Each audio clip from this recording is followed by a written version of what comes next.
Dobar dan dragi moji, dobrodošli u novi video. Danas pravimo slane mafine sa sirom i šunkom. Za ovaj recept vam je potrebno da u jednu činiju stavite 3 cijela jajeta. Ta jaja malo umutite kao što vidite ovdje na videu. Zatim dodajte 100 ml ulja, dodajte prašak za pecivo. Kada se to malo promiješali, dodajte 300 ml jogurta. Malo to promiješajte pa dodajte polako 300 g brašna. Kada ste to pomiješali, dodajte u tu smjesu još 200 g nasjeckane šunke po vašem izboru i 200 g svježeg sira. Ovom smjesom polako punite mafine. Ja sam od ove smjese dobila nekih 15 mafina.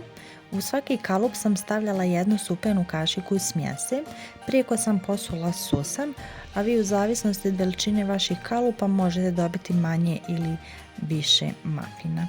Mafine pecite u zagrijanoj rerni na 200 stepeni 25 do 30 minuta. Pazite da vam ne zagore. Pečene mafine izvadite iz rerne, pustite malo da se prohlade 10-15 minuta, a onda ih služite.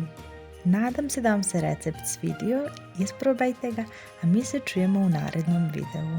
Ćao!